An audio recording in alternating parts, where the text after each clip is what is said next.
തീവ്ര ഹിന്ദുത്വം ബി.ജെ.പി. സർക്കാരിന്റെ കീഴിൽ രാജ്യത്ത് തഴച്ചു വളരുമ്പോൾ അതിന്റെ ധാർമ്മികതയിൽ നിന്ന് ചില ന്യായാധിപന്മാർക്ക് ഒളിച്ചോടാൻ സാധിക്കില്ല. 2014 ശേഷം ഈ രാജ്യത്തെ ചില കോടതികളിൽ നിന്നും പുറത്തു വന്ന വിധികളിൽ പലതും തീവ്ര ഹിന്ദുത്വത്തിനെ പ്രോത്സാഹിപ്പിക്കുന്നതാണ്. അതിനെ സാധൂകരിക്കുന്ന തെളിവുകൾ പലതും പുറത്തു വന്നിട്ടുണ്ട്. പറഞ്ഞു വരുന്നത് അതിലൊന്നാണ് കഴിഞ്ഞ ദിവസം സംഭവിച്ചത്. വിശ്വ ഹിന്ദു പരിഷത്ത് സംഘടിപ്പിച്ച പരിപാടിയിൽ പങ്കെടുത്തുകൊണ്ട് പച്ചയ്ക്ക് വർഗീയത പ്രസംഗിക്കുന്ന ഒരു ഹൈക്കോടതി ജഡ്ജിയുടെ നിലപാട് ഈ രാജ്യത്താകെ ഞെട്ടലുണ്ടാക്കുന്ന ഒരു ഘടകമാണ്. മുസ്ലിം സമുദായത്തെ അടച്ചാക്ഷേപിച്ചുകൊണ്ടായിരുന്നു ജഡ്ജിയുടെ പ്രകോപനപരമായ സംസാരം നടന്നത്. ഡിസംബർ 8-ാം തീയതി വിശ്വ ഹിന്ദു പരിഷത്ത് സംഘടിപ്പിച്ച ഒരു പരിപാടിയിലാണ് തീവ്ര ഭൂരിപക്ഷ ഹിന്ദുത്വ വീക്ഷണങ്ങൾ പിന്തുണച്ചുകൊണ്ട് അലഹാബാദ് ഹൈക്കോടതി ജഡ്ജി ശേഖർ കുമാർ യാദവ് ആവേശം കൊണ്ട് സംസാരിച്ചത്. ജഡ്ജിയുടെ വിവാദ പ്രസംഗത്തിനെതിരെ വ്യാപക പ്രതിഷേധം ഉയർന്നിരിക്കുകയാണ്. യാദവിനെതിരെ അച്ചടക്ക നടപടി സ്വീകരിക്കണമെന്നും അദ്ദേഹത്തെ സസ്പെൻഡ് ചെയ്യണമെന്നും ആവശ്യപ്പെട്ട് അഭിഭാഷകരും പൗരാവകാശ സംഘടനകളും ചീഫ് ജസ്റ്റിസ് സഞ്ജീവ് ഖന്നയ്ക്ക് കത്തയച്ചിരിക്കുകയാണ്. ഈ ജഡ്ജിക്കെതിരെ പാർലമെന്റിൽ ഇംപീച്ച്മെന്റ് പ്രമേയം കൊണ്ടുവരുമെന്ന് ശ്രീനഗറിൽ നിന്നുള്ള പ്രതിപക്ഷ MP റുഹുള്ള മുഹ്ദിയും പറഞ്ഞു കഴിഞ്ഞു. അതേസമയം ബി.ജെ.പി. ജഡ്ജിയെ പിന്തുണച്ചിരിക്കുന്നു. അത് സ്വാഭാവികമാണ്.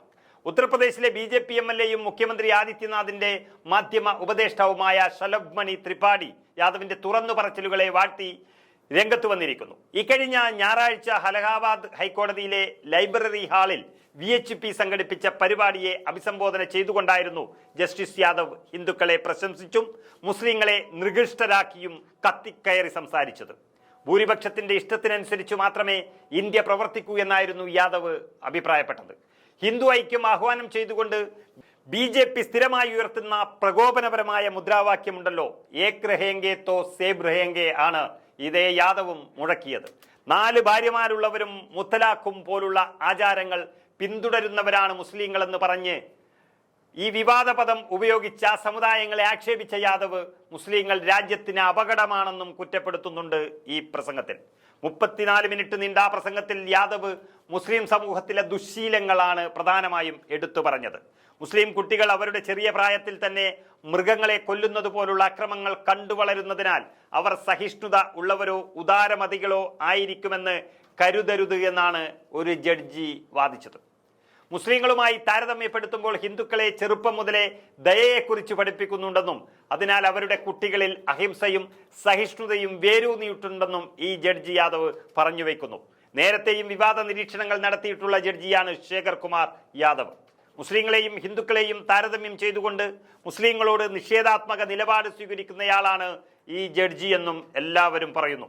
ജസ്റ്റിസ് യാദവിനെ പുറത്താക്കാൻ പാർലമെന്റിൽ ഇംപീച്ച്മെന്റ് പ്രമേയം കൊണ്ടുവരുമെന്നാണ് ജമ്മു കാശ്മീരിൽ നിന്നുള്ള നാഷണൽ കോൺഫറൻസ് MP പറഞ്ഞിരിക്കുന്നത്. ഈ പ്രമേയം അവതരിപ്പിക്കാൻ 100 അംഗങ്ങളുടെ ഒപ്പ് വേണമെന്ന് മെഹദി പറഞ്ഞിരിക്കുന്നു. ഹൈദരാബാദ് MP അസദുദ്ദീൻ ഒവൈസി, ബീഹാറിൽ നിന്നുള്ള CPML MP സുദാമ പ്രസാദ്, സംബാലിൽ നിന്നുള്ള സമാജ്വാദി പാർട്ടി MP സിയാഉർ റഹ്മാൻ എന്നിവരുൾപ്പെടെ 7 പേർ തന്റെ ആവശ്യത്തെ ഇതിനകം പിന്തുണച്ചിട്ടുണ്ടെന്നും മെഹദി MP വ്യക്തമാക്കി. യാദവിന്റെ പ്രസ്താവനകളും നടപടികളും ജുഡീഷ്യൽ പെരുമാറ്റത്തിന്റെ അടിസ്ഥാന തത്വങ്ങളുടെയും ഭരണഘടനാപരമായ ഉത്തരവിന്റെയും നഗ്നമായ ലംഘനമാണെന്ന് മെഹദി MP തന്റെ നോട്ടീസിൽ വ്യക്തമാക്കുന്നു.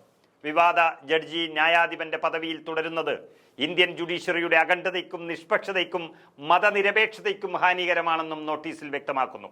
ബി.ജെ.പി. MLA ശലഭ് ത്രിപാഠി യാദവിന്റെ അഭിപ്രായത്തെ പൂർണ്ണമായി പിന്തുണച്ചാണ് രംഗത്ത് വന്നത്. കഡ്മുള്ളകൾ രാജ്യത്തിന് അപകടമാണ്, നമ്മൾ അവരെ സൂക്ഷിക്കണം എന്നാണ് ജസ്റ്റിസ് യാദവ് പറഞ്ഞിരിക്കുന്നത്. ജസ്റ്റിസ് യാദവ് സത്യം പറയാൻ നിങ്ങൾ ധൈര്യം കാണിച്ചു. ശ്രീകൃഷ്ണ വംശി യാദവ് ജിക്ക്